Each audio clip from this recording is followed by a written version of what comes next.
नमस्कार दोस्तों, आज हम लोग प्रोसेस ऑफ बर्थ समझेंगे, जन्म का प्रोसेस। ये दुनिया एक बहुत ही परफेक्ट मायाजाल है भी और नहीं भी। ये दुनिया जिसने क्रिएट किया है, हमारी डिवाइन फ्रैगमेंट ने, वो इसको क्रिएट करने में, इसको डिस्ट्रॉय करने में और इसमें जीने में पूरी तरह से माहिर है। वो इसके बॉस है, डिवाइन फ्रैगमेंट। लेकिन ये गेम इतना ज़्यादा मुश्किल है कि हमारी बॉडी नहीं समझ पाती। इस बॉडी के अंदर में डिवाइन फ्रैगमेंट एक्सपर्ट है, लेकिन ये बॉडी जितनी बार जन्म लेती है उतनी बार ये दुनिया उसके लिए नई है। फिर भी ये ऐसा ही है जैसे कि एक बच्चा अपने खिलौने पर पहली बार बैठे और धीमे धीमे खिलौने को चलाते चलाते, साइकिल को चलाते चलाते वो सीख जाता है, फिर कार चलाता है, फिर हवाई जहाज़ चलाता है। और मुझे उम्मीद है कि हम भी अपने इस शरीर रूपी वाहन को चलाना सीख लेंगे।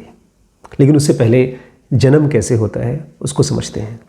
सबसे पहले हमारी एस्ट्रल या तो मॉलिक्यूलर बॉडी फैब्रिकेट होती है। जी हाँ, फैब्रिकेट होती है, ठीक वैसे ही जैसे हमारी फिजिकल बॉडी नीचे गर्भ में। आपको क्या लगता है, गर्भ में जो शरीर बनता है उसका कोई प्रोटोटाइप नहीं बनता, कोई नक्शा नहीं बनता। एक छोटी से छोटी झोपड़ी भी अगर बनानी हो आपको तो उसका एक कागज़ पर आदमी नक्शा बनाता है, उसका बैलेंस देखता है, कैसे खड़ा होगा, गिरेगा या नहीं गिरेगा। एक बिल्डिंग बनाते हैं तो उसके ऊपर तो इंजीनियर्स महीनों महीने तो नक्शा बनाते हैं। तो इस शरीर के बनने में कोई नक्शा बनता है कि नहीं बनता? उसी नक्शे का नाम है एस्ट्रल बॉडी या तो मॉलिक्यूलर बॉडी। उसकी बुनाई होती है, उसकी फैब्रिकेशन होती है, परफेक्ट फैब्रिकेशन, लेकिन ये एक एंटिटी की मदद से होती है और उसका नाम है डिवाइन फ्रैगमेंट। और वो एंटिटी हेल्प तो करती है लेकिन इन्वॉल्व नहीं होती। ठीक ऐसे जैसे सूरज धरती को ज़िंदा रहने में, सर्वाइव करने में हेल्प करता है लेकिन इन्वॉल्व नहीं होता। अच्छा, एक इम्पॉर्टेंट बात यहाँ पर ज़रूर समझ लीजिए कि हमारी डिवाइन फ्रैगमेंट या तो आत्मन रहती कहाँ है इस दौरान। ये वापस नहीं चली जाती, ये मुक्ति की स्टेट में नहीं होती, ये रहती है अपने कॉजल बॉडी में, उस बॉडी में जिसमें हम इलेक्ट्रॉनिक वर्ल्ड में जीते हैं। ये भटकती नहीं रहती। इसलिए जब कभी भी आपके मन में आत्म, ईश्वर, गॉड का जिक्र हो तो आप ये ध्यान रखिएगा, आपकी, मेरी, हम सब की अपनी इंडिविजुअल आत्मन एग्जिस्ट करती है। जीते समय भी, जिस समय हम सांस ले रहे हैं, बॉडी में है, और जिस समय इस शरीर को छोड़ दिया है तब भी वो कभी मर नहीं सकती, वो कभी पैदा नहीं होती, वो केवल अनबायस्ड प्रेजेंट रहती है। जिस समय ये मॉलिक्यूलर बॉडी बन रही है उस समय डिवाइन फ्रैगमेंट कहाँ रहती है? कॉजल बॉडी के अंदर में, एक लेयर में, और पूरी तरह से सेफ। हमारी ये एग्जिस्टेंस भी सेफ रहती है क्योंकि हमारी डिवाइन फ्रैगमेंट इतनी ज़्यादा ताकतवर है कि उसकी प्रेजेंस में, उसके खुले प्रेजेंस में ये पूरा का पूरा एग्जिस्टेंस ख़त्म हो जाएगा, ध्वस्त हो जाएगा। इसलिए इस गेम को चलते रहने के लिए डिवाइन फ्रैगमेंट अपने आप को रखती है कॉजल बॉडी में। ये वापस क्रिएशन में नहीं जाती और उसकी प्रेजेंस में फैब्रिकेट होता रहता है हमारा मॉलिक्यूलर बॉडी। कब तक? ये तब तक ऐसा होता है जब तक हम एक शरीर धारण न कर लें, जब तक हमारा जन्म न हो जाए, जब तक हमारा फिजिकल बॉडी, मॉलिक्यूलर बॉडी और उसके अंदर में इलेक्ट्रॉनिक बॉडी और उसके अंदर सोल, ये सब एक साथ एक जगह पर ना आ जाए। और यही है आत्म, डिसएम्बॉडीड स्टेट में। आमतौर पे हमारी जो गलत धारणा है, हमारी माइंड की कन्फ्यूजन हमको ये भरोसा दिलाती है कि आत्मा भटकती रहती है। हमारी भाषाएं भी सुनी है, हम लोग आत्मा को भटकने की बात करते हैं। आत्मा कभी नहीं भटकती। आत्मा सुपर इंटेलिजेंट है, आत्मा सर्वपरि है, वो पूर्ण है, वो संतुष्ट है, वो शांत है, वो कंप्लीट है। और ये भी ध्यान रखिएगा, आत्मा को कोई नर्क या स्वर्ग का एक्सपीरियंस नहीं होता, उसको किसी चीज़ का कोई एक्सपीरियंस नहीं होता। उसी की वजह से बाकी सारी चीज़ें इन्फ्लुएंस्ड होती हैं, लेकिन कोई भी चीज़ उसके ऊपर कोई इन्फ्लुएंस नहीं कर पाती। अब इससे पहले कि शरीर जन्म ले, हमारी एस्ट्रल बॉडी या मॉलिक्यूलर बॉडी पूरी तरह से परफेक्टली डिटेल्ड में फैब्रिकेट हो जाती है, रेडी हो जाती है। और उसके बाद एक नया प्रोसेस चालू होता है, सिलेक्शन ऑफ पेरेंट। किस तरह के पेरेंट्स को चुना जाए। ये हम और आप नहीं चुनते हैं अपने बच्चे, हमारे बच्चे हमको चुनते हैं। और वो किस तरह के पेरेंट्स होने चाहिए, ठीक वैसे जिसमें उस बच्चे की पोटेंशियल को फुलफ़िल करने के लिए सबसे ज़्यादा सूटेबिलिटी हो। जैसे हम मरीज़ों को दवा देते हैं ताकि उनकी बीमारी ठीक हो सके, हम एक बच्चे को कॉलेज में भेजते हैं ताकि उसकी पढ़ाई से उसका करियर बन सके, ठीक ऐसे ही एक माता पिता सेलेक्ट किया जाता है ताकि उस बच्चे का जो भी पोटेंशियल है, जो भी पर्पज़ है, जो भी सीखना है, वो उसी माँ बाप के थ्रू पूरा हो सके। ये करोड़ों अरबों पता नहीं कितने पेरेंट्स हैं दुनिया में, उन सब में चयन किया जाता है कि इस टाइप के पेरेंट्स इस बच्चे को मिलने चाहिए। और खाली अच्छी चीज़ें नहीं, उसको किस तरह के कैरेक्टरिस्टिक्स, किस तरह का नेचर और किस तरह की बीमारियां होनी चाहिए, ये भी पहले से ही फैब्रिकेट हो जाता है हमारे मॉलिक्यूलर बॉडी के कंस्ट्रक्शन के समय। जिस समय मॉलिक्यूलर बॉडी बन रहा है उस समय, और उसी टाइप के पेरेंट्स उसको मिलना चाहिए जो उसको कैरेक्टरिस्टिक्स दे सकें, जो उसको ताकत दे सकें, समझ दे सकें, कन्फ्यूजन दे सकें और बीमारियां दे सकें। ये सब प्री रिकॉर्डिंग के हिसाब से, हमारे पिछले जन्म के रिकॉर्डिंग के हिसाब से। इसलिए अगर कोई आपसे कहता है कि कोई जन्म और कोई मृत्यु और पुनर्जन्म और बार बार जन्म नहीं होता है, तो वो आदमी बहुत कम जानता है, अभी अंदाजे लगा रहा है। और फिर वो समय बड़ा इम्पॉर्टेंट होता है जिस समय उस बच्चे को कॉन्सेप्शन होना चाहिए, जिस समय हमारी मॉलिक्यूलर बॉडी इस शरीर के साथ मिलती है।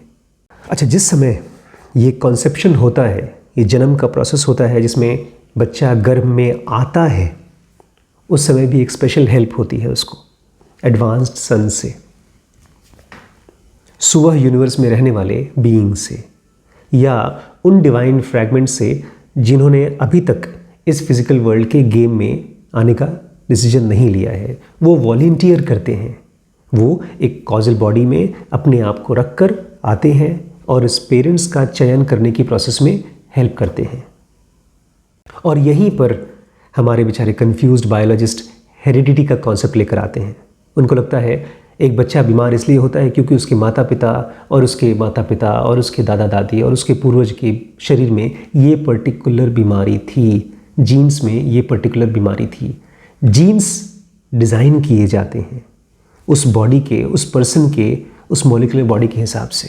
ये परफेक्ट सिस्टम है। मैंने कहा ना, ये गेम पता नहीं कब से चल रहा है, ये माया जाल पता नहीं कब से चल रहा है, और इस गेम को खेलने में हमारी डिवाइन फ्रैगमेंट पूरी तरह से परफेक्शन हासिल कर चुकी है। एक माता पिता अपने बच्चे को कोई बीमारी नहीं देता। एक पेरेंट केवल और केवल उस मिट्टी की तरह होता है जिसमें एक बीज डाल दीजिए, बीज के अंदर वो सारे कैरेक्टरिस्टिक्स होते हैं, बस मिट्टी उसको एक जगह चाहिए होती है जिसमें वो पौधा पेड़ बनता है। उसमें उसकी शक्ल कैसी होगी, उसको कौन कौन सी बीमारियां होंगी, उसको कौन कौन सी कमज़ोरियां होंगी, उसके क्या क्या ख़ास कैरेक्टर्स होंगे, और कभी खुद को, कभी कभी तो ऐसा होता है कि खुद को ख़ास ऑब्स्टिकल्स भी दिया जाता है। बहुत फेमस कहानी है। एक बच्चा था, उसने अपने आप को इस धरती पे जन्म लिया, उसके बाद उसने अपने आप को मुश्किलात दी, अपनी वाइफ के साथ वनवास लिया, अपने छोटे भाई के साथ, और उस पूरे प्रोसीजर में उसका एनलाइटनमेंट हुआ और उसने अपनी एनलाइटनमेंट को जिया और बहुत से लोगों को हेल्प हुआ। मैं राम की बात कर रहा हूँ। ये बहुत छोटे लेवल पे हम सब करते हैं। हम जो जो चीज़ के लिए आए हैं, जो जो चीज़ सीखने के लिए आए हैं, जिस जिस चीज़ को रिडीम करने के लिए आए हैं, उसको बिना किए जाते नहीं हैं। चाहे वो एक अवतार हो, चाहे आप हो, आप किसी अवतार से कम नहीं हैं। और ये सब किस चीज़ के बेसिस पे होता है? Super micro recording monitor. हमारे ब्रेन में और हमारे मॉलिक्यूलर बॉडी के माइंड में और हमारी इलेक्ट्रॉनिक बॉडी के माइंड में मॉनिटर्स लगे हैं। वो सब कुछ स्टोर करते हैं। फिजिकल वर्ल्ड में जो भी चीज़ें हम एक्सपीरियंस कर रहे हैं वो सब फिजिकल ब्रेन में स्टोर होते हैं। मॉलिक्यूलर बॉडी में उसकी सारी घटनाएं स्टोर होती हैं, इलेक्ट्रॉनिक बॉडी में उसकी सारी घटनाएं स्टोर होती हैं, और वही एक लाइफ के बाद दूसरी, दूसरी के बाद तीसरी में यूज़ होती हैं कंस्ट्रक्शन के लिए, जन्म के प्रोसेस के लिए। और फिर जब माँ गर्भ से होती है तब उसकी मॉलिक्यूलर बॉडी होवर करती रहती है, मंडराती रहती है उस माँ के चारों तरफ, प्रेगनेंसी के चौथे पाँचवें महीने से।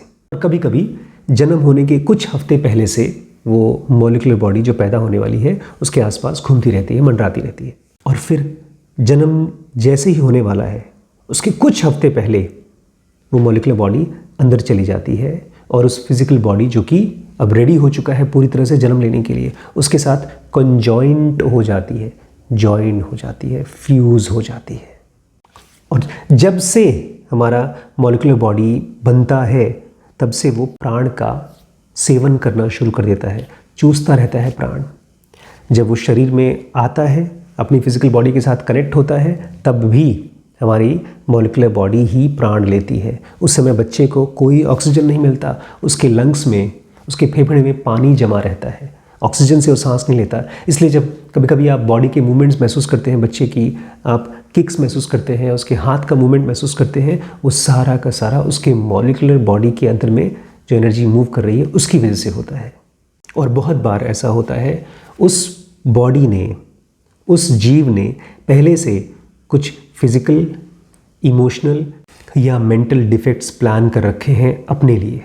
ये डिफेक्ट्स उसने जानबूझ के प्लान किए हैं। अगर आपको अपने बच्चे में, अपने परिवार में या खुद में कोई ऐसी चीज़ दिखाई देती है जो आपको लगता है नहीं होना चाहिए, वो जान लीजिए किसी और ने नहीं किया है, आपने खुद के लिए ही प्लान किया है।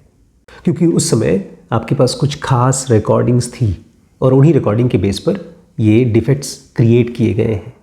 और उसी की वजह से उस बच्चे की बॉडी में प्राणों का कंप्लीट मूवमेंट नहीं होगा, वो ऑब्स्ट्रक्शन होगा। और जब वो ऑब्स्ट्रक्शन होगा तो वो डिफेक्ट्स क्रिएट हो जाएंगे उस बच्चे के अंदर में, वो हैंडीकैप्स होंगे। और फिर जब वो बच्चा पैदा होगा तो वो पूरी तरह से कंप्लीट नहीं होगा। इस दुनिया में कोई भी बीमारी नहीं है, ये सारा का सारा गेम है डिवाइन फ्रैगमेंट का, इस दुनिया को समझने के लिए, इस बॉडी के थ्रू और उसके बाद वापस जाने के लिए। ठीक ऐसे जैसे एक बच्चा बाहर खेलता है, उसके बाद घर आ जाता है, इसके अलावा और कुछ नहीं होता है। ये सारी बातें क्यों बताई जा रही हैं, उसका पर्पस क्या है? ताकि हम इस गेम को खेलने के लिए सीखें, ना कि फंसने के लिए। फ़िलहाल हम इस गेम को इतना सीरियसली जीते हैं कि लगता है बस यही सब कुछ है। इसलिए हम इसके साथ हर रोज़ अटैच्ड होते जाते हैं, हर रोज़ इसके बारे में कंप्लेन करते हैं। मैं चाहता हूँ आपका माइंड पूरी तरह से सरेंडर्ड हो। जब आदमी शांत होता है, सरेंडर्ड होता है, तब लाइफ के लेसन्स रिसीव करना बहुत आसान हो जाते हैं। कल और पढ़ते हैं।